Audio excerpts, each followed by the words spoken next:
Ik ben Sigrid Graustra, ik ben 23 jaar en ik doe gewoon wielrennen.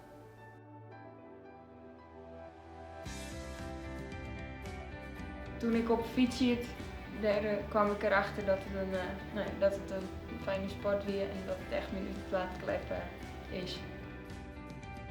Maar nou mede terug het fietsen heb ik het zelfvertrouwen weer omkregen, omdat ik dus nou ik weet dat ik wel iets kan. Ondanks die beperking, dat is uiteindelijk niks uitmakkelijk, want uiteindelijk kan iedereen sporten en dat is het mooie.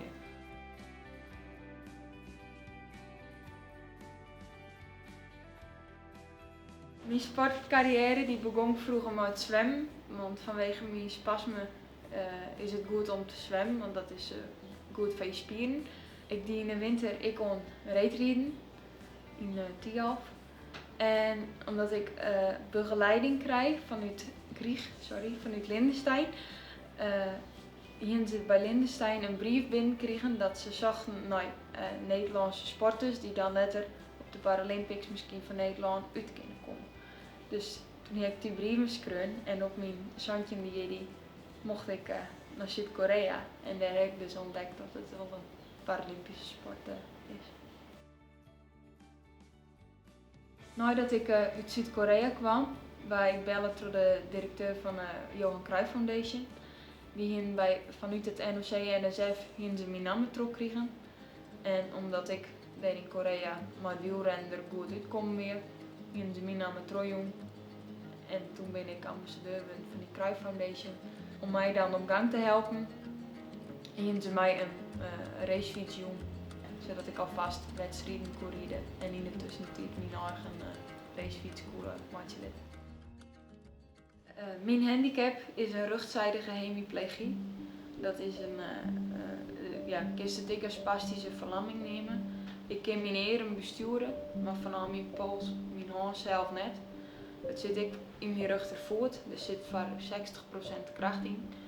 Dat juist op het fietsen, juist dat net. Dus mensen denken wel dat ik twee goede voeten heb. En dan zeggen ze ik wel van, ik is wel een tandje harder. Maar goed, dat lukt dan net. Eén keer in de 3 maanden spuiten ze in 3 spieren botox. Dat is puurtje in de pine. Want als die injecties uitwerken binnen, is het krijg als krampje niet goed. Dat heb ik dan de hele dag in mijn hand. En ik heb 3 keer per dag spierverslappers binnen dat ben gewoon een medicatie die ik zo in kan nemen. En dat zorgt ervoor dat mijn arm gewoon langs mijn lichaam hingt en net heel erg omheen verkrampt, zodat die gewoon bij mijn schouder uitkomt. Zeg maar. Hoe is het er om mooi te leven? Ik weet eigenlijk net beter, want ik ben er maar geboren. En dan vanzelf leest hij alles wel om, want dan heeft ze geen keus. En dan moest ze zelf maar het beste voor mij zien. En dat doe ik nou ook zeker. Vroeger was het echt een drama. Ik ben op basisschool, de hele basisschoolperiode ben ik er heel erg mee pest. Ik was raar en ik was besmettelijk en ik moest maar naar mijn eigen vrienden in mijn eigen wereld. En toen hoopte ik dat het op het VMBO oer wie op een nieuwe school. Maar daar weet ik 4 jaar lang alleen nog maar ellende. En gelukkig daarna op het MBO heb ik mijn verhaal die op de eerste school daar. En daarna is het opgehouden. En als er nou ik mensen binnen die wat Jimmy zeggen of wat ze denken met dat ze er wat van zullen zeggen, dan krijgen ze een grote moeder weer om.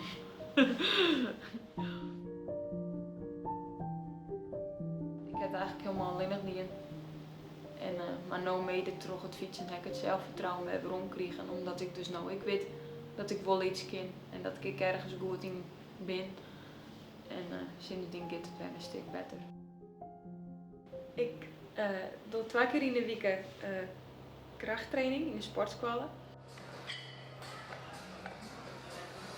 Ik begin met een warming-up op de loopband van 20 minuten en vervolgens neem ik verschillende apparaten langs. Ik ben altijd droog. Wat jij erbij? Uithoudingsvermogen is mijn hut eigenlijk, ja.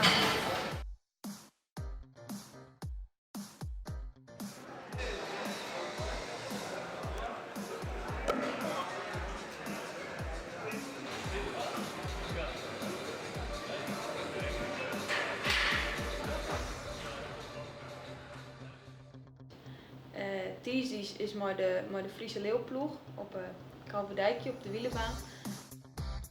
Woensdags moet ik alleenig en in het weekend fiets ik meestal ook alleenig, maar die ene keer moet ik van de training naar Papendal en de andere keer dan doe ik zelf een blokkentraining. Ik ben 1 keer Nederlands kampioen. Ik heb 3 keer zilver en 3 keer brons. Mijn allermooiste hoogtepunt dat biedt toch wel het WK hier in Nederland zelf. Want toen kwam de hele familie in en dat je dan van jouw eigen land uitkomen in jouw eigen land, dat is wel heel speciaal. Ja. Dankzij Johan Cruijff heb ik wel geleerd van elk nadeel heeft zijn voordeel. Ik weet nou dat je genoeg kinderen, ik al heb een beperking en als je een droom hebt en je hebt wel een beperking, dat die net onderkant scoren, want de kind heel vol en als het echt was, dan is het wel.